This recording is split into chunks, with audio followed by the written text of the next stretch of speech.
Date and range ये एक drama series है जो हॉटस्टार पर हिंदी में रिलीज हुई। और मैं आप लोगों को ये भी बता दूं कि सीरीज की टोटल 9 एपिसोड्स हैं, लेकिन अभी सिर्फ पहली 2 एपिसोड्स को ही रिलीज किया गया है। और अब मैं वो पहली 2 एपिसोड्स देख चुका हूं और अब मैं आप लोगों से अपने इस रिव्यू के जरिए मेरा इस सीरीज की पहली 2 एपिसोड्स को देखकर जो भी एक इनिशियल एक्सपीरियंस रहा है वो शेयर कर रहा हूं। तो चलो बिना कोई टाइम वेस्ट करे बात कर लेते हैं कि मेरा इस सीरीज की पहली 2 एपिसोड्स को देखकर एक्सपीरियंस कैसा रहा। तो पहले तो मैं आप लोगों को सीरीज की कहानी के बारे में थोड़ा बहुत बता देता हूं। आप इस सीरीज में देखेंगे एक ऐसे कपल की कहानी जो एक हादसे के बाद एक नई शुरुआत करने के लिए टेक्सास के एक नए रेंच में शिफ्ट होते हैं, लेकिन जल्द ही वहां उनको एक के बाद एक चैलेंजेस का सामना करना पड़ता है। और अब वो चैलेंजेस क्या हैं वो सब जानने के लिए आपको देखना होगा इस सीरीज को। अब बात करें कि मेरा एक्सपीरियंस इस सीरीज की पहली 2 एपिसोड्स को देखकर कैसा रहा। तो देखो, ये सीरीज वैसे तो स्पिन ऑफ है येलोस्टोन सीरीज का, जो कि मैंने नहीं देखी है। और अगर आपने भी येलोस्टोन सीरीज नहीं देखी है तो कोई बात नहीं है, आप इस सीरीज को डायरेक्ट देख सकते हैं। कहानी आपको समझ में आने लग जाएगी क्योंकि इस सीरीज को डिजाइन ही ऐसे किया गया है कि एक नई ऑडियंस भी इस सीरीज को डायरेक्ट देख सके।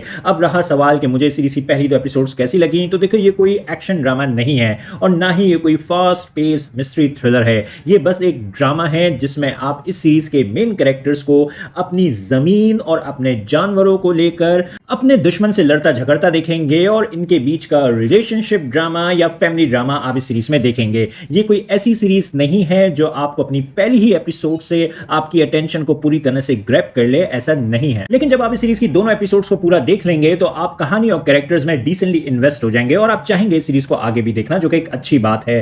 प्लस एक्टर्स की परफॉर्मेंसेस भी हमें इस सीरीज में अच्छी देखने को मिल रही हैं और इसके अलावा सीरीज की जो प्रोडक्शन क्वालिटी है वो भी काफी हाई है, जो कि देखकर अच्छा लगा। ओवरऑल सीरीज की जो दोनों एपिसोड्स हैं वो डिसेंट स्टार्ट हैं इस ड्रामा का। तो अगर आप लोगों को ड्रामास देखना पसंद आते हैं तो आप इस सीरीज को अभी से देखना शुरू कर सकते हैं। बस हाँ, ये शो फैमिली के साथ देखने के लिए नहीं है। तो आप लोगों को ये शो कैसा लगा, अपने ओपिनियंस कमेंट्स बॉक्स में जरूर दें। मेरी वीडियो पसंद आई तो लाइक करना, चैनल को सब्सक्राइब करना मत भूलें। फिर मिलेंगे किसी और वीडियो में। शुक्रिया।